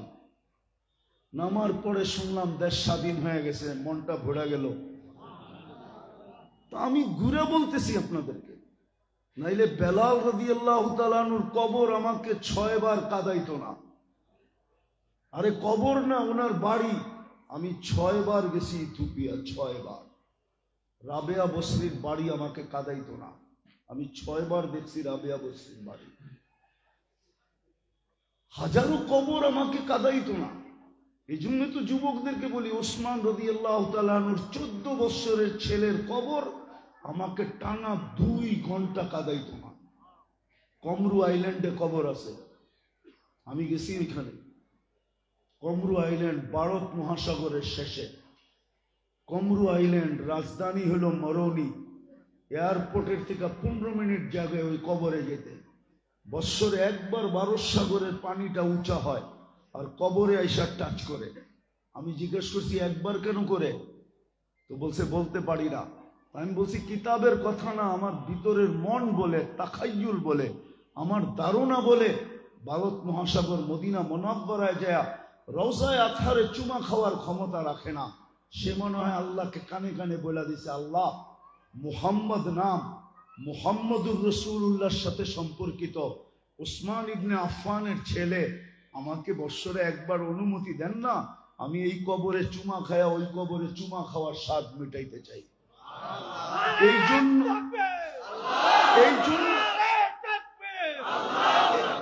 এই জন্যই মনে হয় বৎসরে একবার পানি উঁচা হয় আর কবরে আইসা টাচ করে। জীবনটা গড়ার জন্য, কাটানোর জন্য না। গড়লে পাবো বড় ইজ্জত, বড় সম্মান, বড় দাম। দুনিয়ার কতক্ষণ দাম, কতক্ষণ দাম দুনিয়ার। দুনিয়ায় মানুষ দামি কতক্ষণ। কবির কথাই তো সত্য। পুরান ঢাকার মানুষ কিছু উর্দু বুঝবেন আপনারা, কবির কথাই তো সত্য। मिले खाक में आहले शाह कैसे कैसे, जमी खा गई नौजवान कैसे कैसे, अजल ने न छोड़ा किसरा न दारा, उसी से सिकंदर सा फाते भी देहारा, हर एक लेके क्या क्या हस सुधारा, पड़ा रह गया यही ठाट सारा, लालबा किला से मालिक नाई, आहसान मंजिला से नवाब आहसान उल्ला नाई, বিক্রমপুরা সে রাজা বীর বিক্রম নাই, সোনার গাছে শাখা নাই। ঐতিহ্য পড়ে থাকবে। बचपन ने तुझे बरसों खिलाया, जवानी ने मजनू बनाया, बुढ़ापे आके फिर क्या क्या सिताया, अजल तेरा कर देगी बिल्कुल सफाया, तुझे दुल्हन के रहो सबसे आला, हो जीनत निराली हो फैशन निराला, यूं ही जिया करता है क्या मरने वाला, तुझे हुस्न जाहिर ने धोखे में डाला, जगह जी लगाने का दुनिया नहीं है, ये इबरत की जहां है तमाशा नहीं है, अफा हसिबतुम अन्नमा खलकनाकुम आबस। তোর ধারণা কি কোটি টাকা বাজেট ডেলি? অস্তিত্ব দিলাম বিলকুল সমগ্র সৃষ্টিকে অ্যাবাউট করে, সমগ্র সৃষ্টিকে অধীন বানাইলাম তোর, দুনিয়া আখেরা সব দিলাম। অনর্থক জীবন গড়া কাটানো উদ্দেশ্য না, না না, গড়া উদ্দেশ্য। গোড়া গেলেই আপনি দাম পাবেন, সময় নাই। আমাকে আরেক প্রোগ্রামে যেতে হবে, সময় নাই, এই জন্য বলতেছি। শুধু সেলুট দুনিয়া, আরে কবর আপনাকে সেলুট দিবে। কবর, হাদিস আছে আমার কাছে, লাশ যখন কবরের পাশে যাবে তো কবর বলবে ইদান উহাব্বিলু লাকা বাতনি খদরা, তোকে রাখতে দেরি, আমার পেট সবুজ শ্যামল হইতে দেরি হবে না। ফেরেশতা আপনাকে সেলুট দিবে, সৃষ্টি তো দিবে, আল্লাহ সালামের মালা পড়ায়া দিবে। নাইলে সূরা ইয়াসিনে কেন বলতেন সালাম কওলাম মির রাব্বির রহিম। জীবন গড়ার জন্যই আপনার অস্তিত্ব মুসলমানের ঘরে, নাইলে আপনাকে মুসলমানের ঘরে অস্তিত্ব দিতেন না। আপনি মুসলমানের ঘরে সদিচ্ছায় আসছেন না মুসলমানের ঘরে আসাটা আপনি পছন্দ করেন না? হ্যাঁ, আজকে পছন্দ করেন, এটা আমি স্বীকার করি। আজকে আমাদের যুবকরা মুসলমানের ঘরে আসাটাকে পছন্দ করে না, ওরা লাইক করে না যে আমরা কেন মুসলমানের ঘরে আসলাম। হ্যাঁ, ওদের মাঝে মাঝে দেখি তো লেখা শেখা, ওদের আড়ালের কথাবার্তা তো শুনি, ওদের বেশভূষা তো দেখি, চেহারা বেশভূষা দেখলে মনে হয় ও মুসলমানের ঘরে হ্যাপি না। ও ভাবতেছে আমি মুসলমানের ঘরে কেন আসলাম, কিন্তু মুসলমানের ঘরে নির্বাচিত করা মানি জীবন গড়ার জন্য। সত্য এটাই। আপনি নিজে আসেন না মুসলমানের ঘরে, হায় হায়, আসল তো শুধু নামটা আছে, আসল তো নাই। যেমন দুলাই খাল নাম আছে, খাল নাই। কি নাই? ছিল না এখানে খাল? না ছিল না? দেখছেন কেউ? কে কে দেখছেন দেখি দোলাই খালের খাল? ওই যে একজন হাত উঠেছে, আমি নিজেও দেখছি দোলাই খালের খাল। লাকড়ির নৌকা ঢুকতে দেখছি, ঢাকা শহরের সব ডুবিরা এখানে এসে কাপড় ধুতে দেখছি। ছিলাম খুব ছোট। মতি ঝিল নাম আছে, ঝিল নাই। দানমন্ডি নাম আছে, বাজার নাই। দানমন্ডি বুঝেন কি? দানের বাজার, দানের বাজার। মুন্ডি মানি বাজার। ঢাকায়ও তো উর্দু ভুলে গেছে। নাইলে আগে তো ঐতিহ্য ছিল, কিছু না কিছু নিজেরা বলতো। हाँ, এখন নিজেরও বলে না। ও মিয়া তোমারা हमारा बारी में तुम्हारा दावत है, कम से कम এতটুকু তো বলতো। এখন তো এটাও বলে না, ঠিক না? হ্যাঁ, শুদ্ধ শিখতে শিখতে নিজের ঐতিহ্যই হারায় ফেলছে। কি খালি নামটাই আছে আমরা ঢাকাবাসী। রাগ হয়ে যাও না। এই জন্য দান মুন্ডি মানি দানের বাজার। মতি ঝিল, মুক্তা পাওয়া যেত ওইখানের ঝিলে, কিন্তু নাম আছে ঝিল নাই, নাম আছে বাজার নাই, নাম আছে খাল নাই। আমরাও মুসলমান, কিন্তু কি নাই? ছাপ নাই, ছাপ। ইসলামের রং নাই। অথচ মুসলমানের ঘরে জন্ম দিছিলেন আপনাকে জীবনটা সহজে যাতে করতে পারেন। উম্মতে মুহাম্মদী বানাইছিলেন জীবনটা গড়ার জন্য। নাইলে নবীরা চোখের পানি জড়ায়া পাইল না, আপনি আর আমি উইদাউট চাওয়া উম্মতে মুহাম্মদী হয়ে চলে আসলাম। আপনি জানেন উম্মতে মুহাম্মদী হওয়া কত বড় ভাগ্য? জানেন তো না, ঠিক না? হ্যাঁ হ্যাঁ, জানেন। এই রাত্রটাকে নিয়ে আনেন না। আজকে এত লোককে মাফ করবে, অত লোকে দুনিয়াতে সংখ্যাও নাই। হ্যাঁ, বিশ্বাস হয় না আপনার? তাহলে বলবেন আল্লাহ কেন বললো এত লোককে মাফ করবেন? যদি হইতো তাইলেও মাফ করে দিতেন। নাইলে আরবের সবচেয়ে প্রসিদ্ধ কবিলা বনি কালব, কালব গোত্র, একমাত্র যাদের পেশা ছিল বকরি পালা। আর এদের চেয়ে বকরি কারো কাছে পুরো আরব ভূখণ্ডে ছিল না। আরব আল্লাহর রসুল বলতেছেন এই রাত্রে এত লোককে মাফ করবে।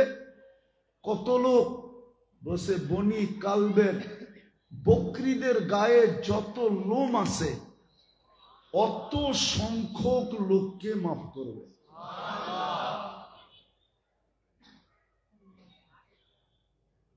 এটা কি উম্মতে মুহাম্মদী হওয়া হিসাবে ভাগ্য না? নাহলে শবে বরাত কোন উম্মত পাইছে? আপনি জিজ্ঞেস করেন আলেমদের যে কোন উম্মত পাইছে কিনা।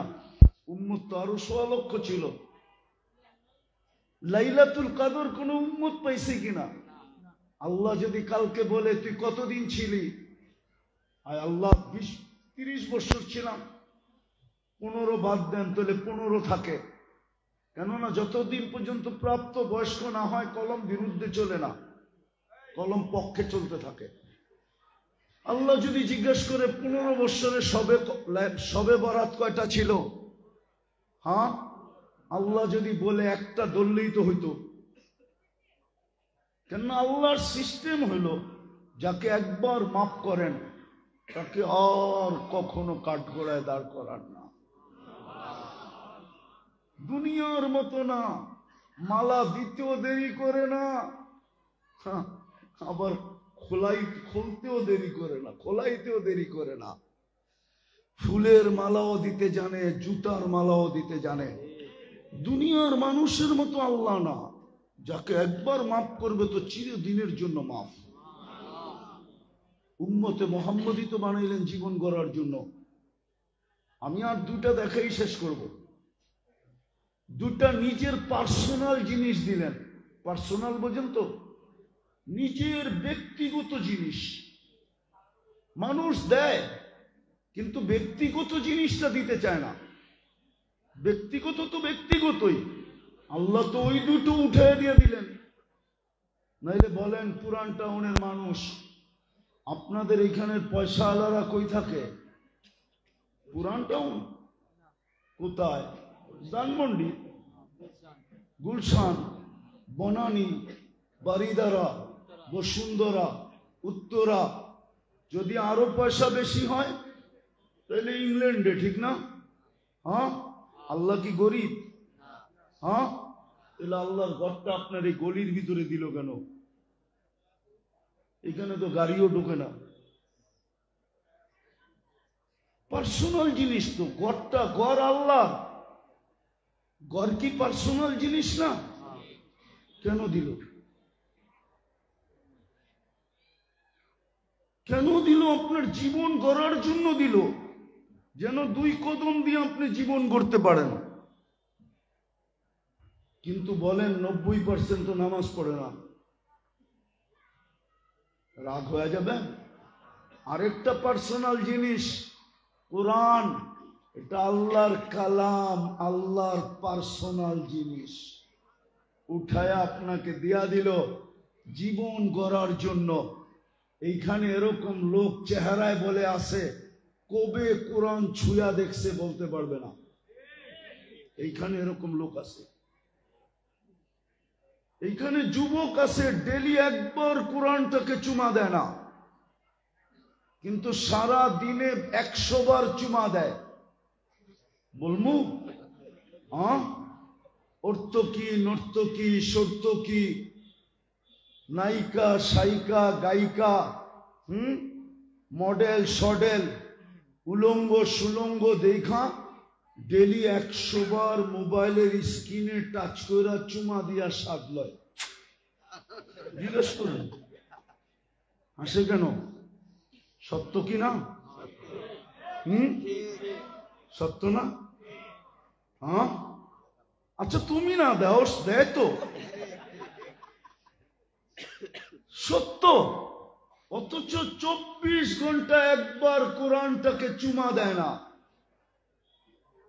ও পুরান ডাকালারা বলেন, ওই দিনও তো মনে আছে যেই দিন চকবাজার থেকে ট্রাম চলতো সদরঘাট পর্যন্ত, মনে আছে আপনাদের? মনে হয় তেমন মনে নাই। ওই দিন পুরা ঢাকা বলতেই তো ছিল পুরান ঢাকা, ঠিক না? হ্যাঁ, কি বলেন?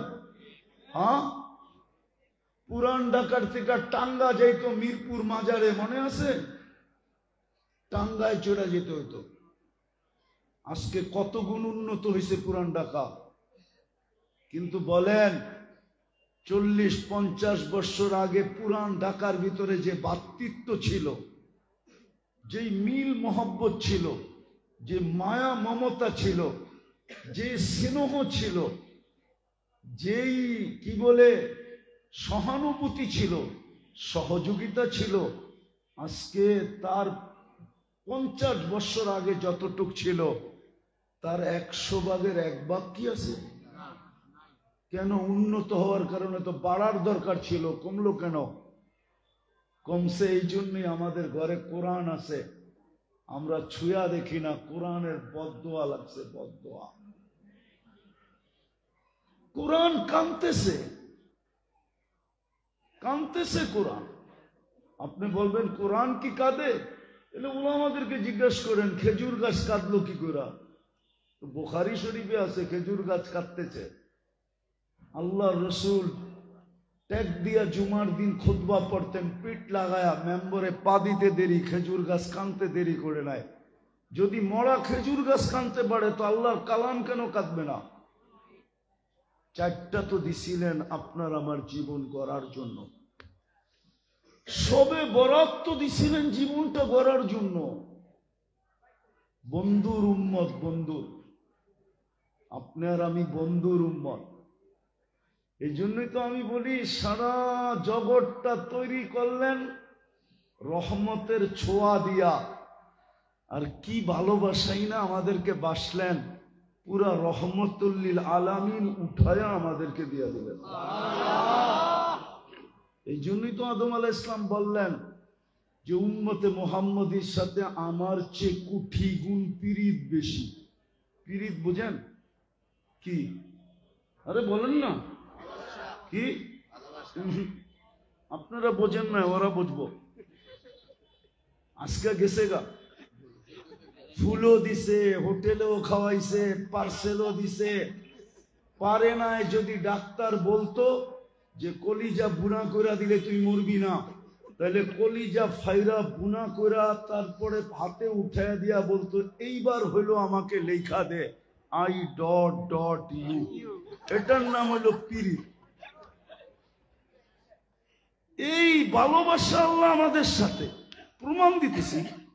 আদম আলাইহিস সালাম বলতেছেন একটা ভুল করলাম, 350 বৎসর কাদায়া মাফ করলেন। আর উম্মতে মুহাম্মদী সারাদিন গুনাহ করবে, রাত্রে ডাইকা ডাইকা মাফ করে দেবে। রব্বে কাবার কসম, এখন ডাকতেছে, বুখারী শরীফে আছে, হাল মিন মুস্তাগফির। আজকে তো সন্ধ্যা রাত্রি চলে আসছে, সূর্য ডুবতে দেরি, আসতে দেরি করেন নাই। বিশেষ রহমতের দৃষ্টি দিয়ে তাকায় আছেন আর ডাকতেছেন হাল মিন মুস্তাগফির, কে আসিস মাফ চাবি, আমি মাফ করব।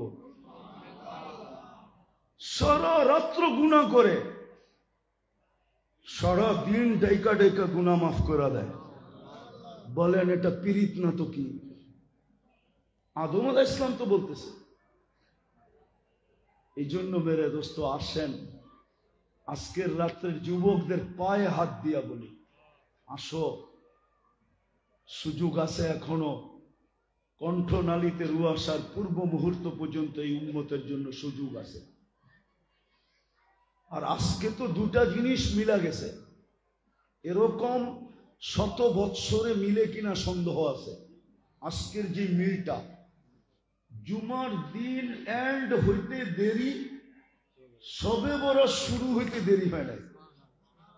এই যে এক যুগ সূত্র, মনে হয় আজকে কিছু একটা করার ইচ্ছা আল্লাহ, নাইলে শুক্রবার শেষ হইতে দেরি। একদিকে শুক্রবার শেষ, আরেকদিকে সবে বরাত ইন। একজন আউট, একজন ইন, দুটোটা একসাথে এসে মিলা গেছে। আজীব কিন্তু। বিদায় জীবনটা করার জন্য, কাটানোর জন্য 60-70 বৎসর কাটায় যদি গোড়া যদি যাই তো চিরদিনের মিলা মিলবে। জান্নাত বড় মজার জায়গা, যা চাবে তা মিলবে, যা চোখে লাগবে তা মিলবে। এই দুনিয়ার বিল্ডিং শিল্ডিং, হ্যাঁ, আপনারা তো বললে আবার রাগ হয়ে যাবেন, ঠিক না? হ্যাঁ, না না হয়ে যাবেন। এরকম অবস্থা পুরান টাউনে, খোদা না খাস্তা বাংলাদেশটা আল্লাহ বাঁচায় রাখছেন শুধু 3টা পরিবেশের কারণে। নাইলে আমি দুনিয়া ঘুরা বলতেছি এই দেশটা বাঁচার কথা না, আমি চোখে দেখা বলতেছি, চোখে দেখা। আল্লাহ বহুত ঘুরাইছে, আরো ঘুরাবে, আশা রাখি। বাঁচার কথা না এই দেশটা। নাইলে আপনি বলেন 7.8 ভূমিকম্প তুর্কিতে আসলো, 1.5 লক্ষ লোক মারা গেল, একটা শহর মাটিতে মিশা গেল। তুর্কি কি আপনার থেকে অনুন্নত? আরে বলেন না, আপনার ডলার কত? তুর্কিতে যে জিজ্ঞাসা করেন ডলার কত, তুর্কি চিনেন আপনি? অথচ 1.5 লক্ষ লোক মারা গেল। এই স্কেলের ভূমিকম্প আমাদের দেশে 2013 31 নাইটের পরের দিন 5টা 5-এ আসছিল। একটা টিনের ঘর পড়ে নাই, টিনের ঘর পড়ছিল। হ্যাঁ, শতবার ভূমিকম্প আসছে বাংলাদেশে। এই ডিসেম্বর না এর আগের ডিসেম্বরে বাংলাদেশে ডিসেম্বরে 2বার ভূমিকম্প আসছে, একটা 6.2 আর একটা হলো 5.7, কিন্তু কিচ্ছু হয় না, কেউ জানেই না কেন এটা আসে। ওই সময় যে সময় পুরা বাংলাদেশটাকে সুরক্ষা, আধ্যাত্মিক সুরক্ষার চাদর দিয়া যখন লেপটানো হয়ে যায় তখন এটা আসে। যেমন দেওয়ালে বল মারলে বলের গায়ে শক্তি নাই, দেওয়াল ভেদ করবে, হয়তো পিছনে ফিরবে, নাইলে স্লিপ করে ডাইনে বামে যাবে। আমাদের দেশের ভূমিকম্পগুলোরও এই অবস্থা। ও আসে কিন্তু ভেদ করতে পারে না, বিদায় হয়তো পিছে চলে যায়, নাইলে ডাইনে বামে যায় হিট করে। মনে হয় বুঝাইতে পারি নাই। 3টা পরিবেশের কারণে বাংলাদেশের মতো মসজিদ, মাদ্রাসার, মসজিদের পরিবেশ দুনিয়ার কোথাও নেই। এতটুক ছোট একটা দেশ, কদমে কদমে মসজিদ, এক গলির ভিতরেই তো 2-3টা, ঠিক না? পুরান ঢাকায়, ঠিক না? হ্যাঁ, এত মসজিদের পরিবেশ দুনিয়ার কোথাও নেই। দ্বিতীয়, এত মাদ্রাসার পরিবেশ দুনিয়ার কোথাও নাই। 40,000-এর উপরে হেফজোখানা।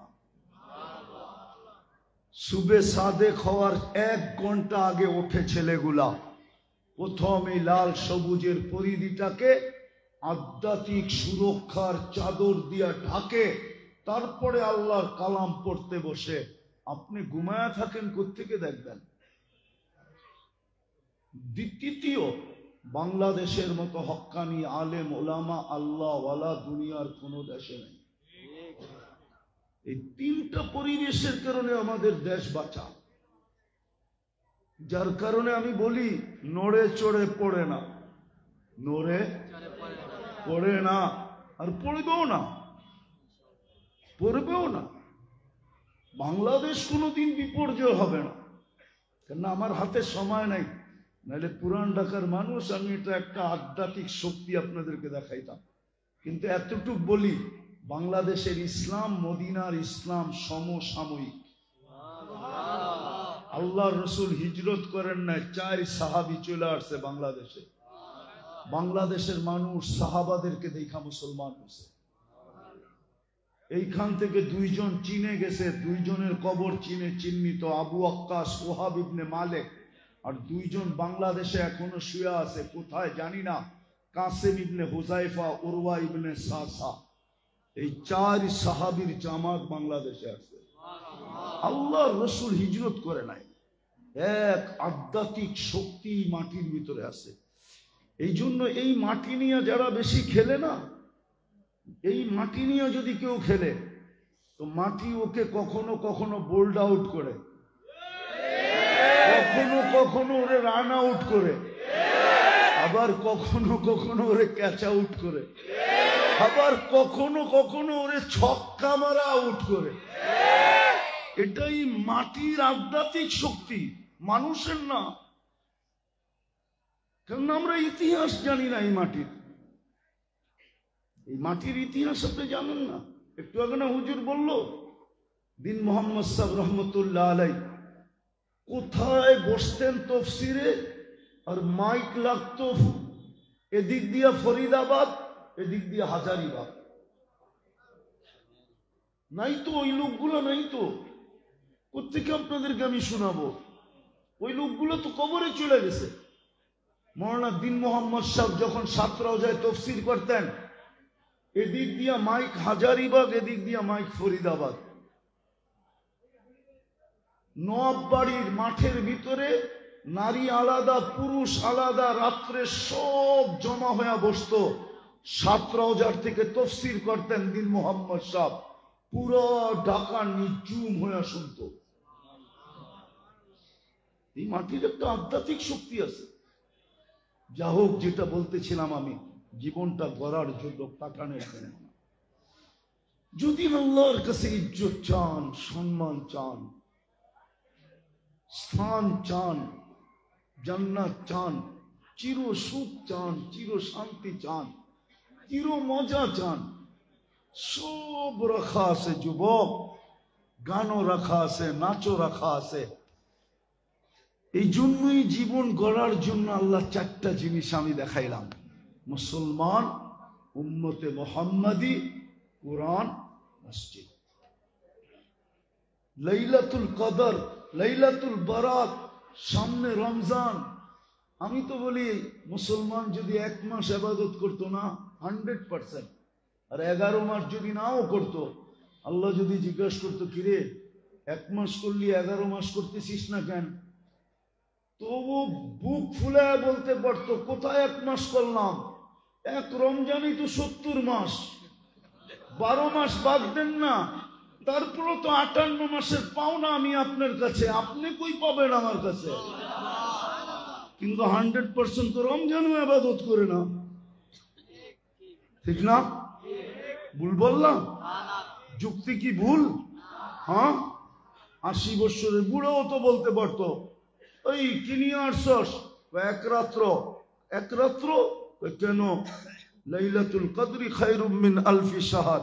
1 রাত্রই তো 83 বছর 4 মাস। ছিলাম 80 বছর, 80তে 80 বাদ দিয়া দেন, তারপরে তো 3 বছর 4 মাসের পাওনা আমি, আপনি পাইবেন কোথেকে? এই জন্যই তো মুহাদ্দিসকে জিজ্ঞাসা করছিলেন, আল্লাহ কি নিয়ে আসছস? সাদা দাড়ি। আল্লাহ চেতা গেছে, সাদা দাড়ি চেতেন কেন? আপনি কি জিবরিল আলাইহিস সালামকে বলেন নাই? উনি কি আমাদের নবীজিকে বলেন নাই? নবীজি কি সাহাবাদেরকে বলেন নাই? সাহাবারা কি আমাদেরকে বলেন নাই?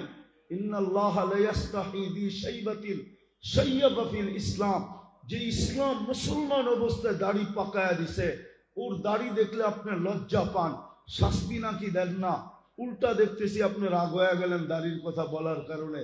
তা আল্লাহ হাসি দিয়া বলতেছে, সবাই সত্য বলছে, আমিও সত্য বলছি, মাফ করে দিলাম, যা। আর কেমনি দেখাবো আপনাদেরকে? আসেন তওবা করি, রাতটাকে নিরিবিরি আজকে কাজে, একবারে নির্চুম ভাবে কাজে লাগাই। যতটুক পারেন ইবাদত বন্দেগী করেন, জিকির আজকার করেন, না পারেন তো ইস্তেগফার আর কান্নাকাটি করেন। হ্যাঁ হ্যাঁ, ইস্তেগফার করেন, কান্নাকাটি করেন, আল্লাহর কাছে কাঁদেন। আজকে কান্নার রাত্রি, আজকে নবায়নের রাত্রি। নবায়ন, লাইসেন্স যেরকম নবায়ন করে, আজকে আপনি নবায়ন করেন জীবনটাকে, আল্লাহর কাছে কাঁদেন। যদি বলবেন কান্না তো আসে না, তো দুনিয়াতে ড্রামার কান্না কেউ পছন্দ করে না। ড্রামা কান্না বোঝেন? হ্যাঁ, ড্রামা কান্না বোঝেন? মেডিসিন কিন্তু আপনাকে মিটপটেই পাওয়া যায়, রুমালে মাইকা চোখের সামনে ধরলে পানি এমনি এমনি আইব। কোন দোকানে বেচে এটাও আমি জানি। দুনিয়ায় এই কান্না করলেও একদিন ফাঁস হয়ে যায়, আর এই কান্না গ্রহণযোগ্য হয় না। কিন্তু আজকের রাত্রে যে কান্নার অভিনয় করবে, আবু বকর সিদ্দিক রাদিয়াল্লাহু তাআলা আনহু বলেন, আল্লাহ এটাকে কবুল করবে। এখনই দোয়ার পরে যান, একা একই বসেন, যতক্ষণ পারেন ইবাদত বন্দেগী, জিকির আজকার, এটাও যদি না পারেন আল্লাহর কাছে হাত পাইতা তওবা করেন আর চাইতে থাকেন। চতুর্থ, মুর্দাদের জন্য দোয়া করেন, খুব দোয়া করেন। আজকে মা বাবা যারা চলে গেছে, যাদের জমিদারি পায়া আমরা জমিদার, যাদের জমিদারি পায়া আমরা কি, যাদের বাড়ি পায়া আমরা বাড়িওয়ালা, ঠিক না? যদিও ডেলি একবারও 2 রাকাত পড়ি না এদের জন্য। আজকে খুব দোয়া করেন, করবেন তো? হ্যাঁ, চলেন সর্বপ্রথম তওবা করি, তারপরে 3টা জিনিস করেন, ইনশাআল্লাহ মার পেটের থেকে যেমন আসছেন এরকম কবরে যাবেন। পারবেন? প্রথম আজকে তওবা করি আল্লাহর কাছে। কে কে পারবেন তওবা করতে? পাক্কা বলে দেন, আল্লাহ তওবা করলাম। আল্লাহ তওবা কবুল করেন। নামাজ ডেলি 2 বেলা তওবা করেন। ঘুমানোর সময় এটা ভাইবা যে উঠলে সকাল হবে, না উঠলে পরকাল হবে। সকালে উঠা তওবা করেন, এটা ভাইবা যে সূর্যটা ডুবা নাও দেখতে পারি। তৃতীয়, আজকের থেকে কোরআনটাকে ডেলি একবার নিয়ে চুমা দেন। চুমা। কোরআন যদি বিরুদ্ধে চলে যায় না, হয় আপনাকে বাঁচানোর কোনো রাস্তা থাকবে না। আল্লাহর রসুল পর্যন্ত কিয়ামতের মাঠে চিৎকার দিয়া বলবে, ইল্লা হাবাসাহুল কোরআন। আল্লাহ জিজ্ঞেস করবে, বন্ধু সব বাহিরে চলে আসছে? বলছে সব চলে আসছে, কিন্তু বলছে মুখে কিন্তু, চোখে পানি কেন? বলছে ইল্লা হাবাসাহুল কোরআন। কোরআন যাদের বিরুদ্ধে চলে গেছে ওদেরকে বাড়ি করতে পারি নাই। ডেলি একবার কোরআনটাকে চুমা দেন। চুমা। পারবেন? কে কে পারবেন? পাক্কা? নামান নামান। তৃতীয়, আজকের থেকে মসজিদটা ভরা দেন। নাইলে আমি চোখে দেখা বলতেছি, চোখে দেখা। প্রথম সুনামিতে আমি 3 মাস পরে গেছি ইন্দোনেশিয়া। আমি ইন্দোনেশিয়া টোটাল 8 বার গেছি। আমার ফ্লাইট ছিল ঢাকা থেকে 8.5 ঘন্টা, জুগ জাকার্তা। আমি 350 কিলোমিটারে 2 চোখে দেখছি, একটা বাড়িও দাঁড়ানো ছিল না। কিন্তু আল্লাহর কুদরত, একটা মসজিদও একটা সুতার দাগ ছিল না।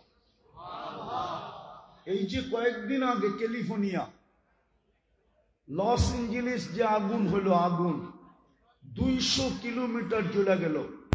হলিউড মাটির সাথে মিশা গেল। ওইখানে আমি 7 বার গেছি।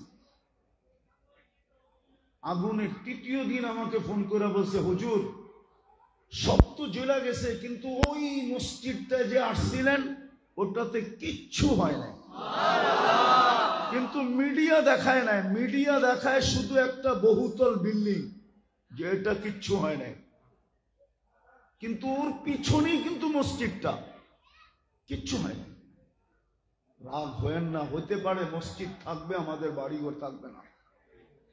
মসজিদ জলদি ভরে দেন। বদদোয়া দিতেছে মসজিদ। আল্লাহর পার্সোনাল ঘর ভরবেন। বিশেষ করে আমি যুবকদেরকে বলবো, তোমরা এক ম্যাজিক দুনিয়াকে দেখায় দিস। এখন পেন্টাগনও গবেষণা করতেছে। পেন্টাগন চিনো না? মনে হয় চিনো না তোমরা। পেন্টাগনও গবেষণা করতেছে বাংলাদেশের এই যুবকরা এই ম্যাজিক দেখাইলো তো দেখাইলো কি করে। কিন্তু আমি বলি, তোমরা আরেকটা ম্যাজিক দেখায় দাও। তোমাদের প্রথম ম্যাজিকে দুনিয়াওয়ালা তাক লাগছে। আমি যেটা বলবো এটা যদি কইরা দেখাইতে পারো তো ফেরেশতা তাক লাগা যাবে। পারবা? হ্যাঁ, আজকের থেকে তোমরা মসজিদ ঘোরা দাও, ফেরেশতা তাক লাগা যাবে। আল্লাহ ফেরেশতাদের উপরে তোমাদেরকে নিয়ে গৌরব করবে। আমি হাদিস দিতেছি, ইন্নাল্লাহা ইউবাহি বিহিমুল মালাইকা। ওই যুবকদেরকে নিয়ে আল্লাহ ফেরেশতাদের উপরে গৌরব করবে। মানুষ করলে আর কতক্ষণ করবে, ঠিক না? হ্যাঁ, কতটুকু মানুষ মূল্যায়ন করবে? আল্লাহ করলে চিরদিনের জন্য করবে। পারবা পড়তে? হ্যাঁ, সত্য? হ্যাঁ, পাক্কা? আর শেষ কথা, শেষ কথা। একটু আগেই মনে হয় আপনাদেরকে কাহিনী শুনাইতেছিলাম, ঠিক না? কি কোনটা? কমরু আইল্যান্ডের, ঠিক না? ভারত মহাসাগর মনে স্বাদ মিটাইতেছে। মোহাম্মদ ইবনে উসমান ইবনে আফফানের কবরে চুমা খায়া মদিনা মুনাওয়ারার চুমা খাওয়ার স্বাদ মিটাইতেছে, ঠিক না? সত্য তো? আর আমি দেখা ইসা বলতেছি আপনাদেরকে, আপনিও তো নবীজিকে দেখেন না, ঠিক না? দেখছেন? হ্যাঁ, নায়েবে রসুলকে দেখা ওটা স্বাদ মেটান। এই জন্য আলেম ওলামাদের সঙ্গে থাকেন, সাথে থাকেন, নাইলে কিয়ামতের দিন কিন্তু বিপদ হবে। আমি তো পায়ে হাত দিয়া বলি, আঙ্গুল কোনোদিন উঠায়েন না। হতে পারে আপনি চলতে নাও পারেন, না চললেন, কিন্তু আঙ্গুল উঠায়েন না। যদি চলতে পারেন তো কিয়ামতের দিন বুঝবেন চলার লাভ কি হলো। আর যদি আঙ্গুল উঠাইলেন তাইলে কিয়ামতের দিন বুঝবেন যে আপনি আঙ্গুল উঠানের ক্ষতি কি হলো। বলবেন দুনিয়ায় কিছু হয় না কেন? দুনিয়া আল্লাহ ইচ্ছা স্বাধীনতা দিছেন, বিদায় হস্তক্ষেপ করতে চান না, ইচ্ছা স্বাধীনতাকে খর্ব করতে চান না। এই জন্য চতুর্থ, আলেম ওলামাদের সাথে সাথে থাকবো, আগেও না পিছেও না, আগেও না, বুঝেন কিন্তু, আগেও না পিছেও না। আবার এটাও বললেন না আমি তো হুজুর চালাই, এটাও না। আবার এটাও বললেন না আমার সাথে হুজুর আছে, এটাও না। তিনটাই কিন্তু ভুল।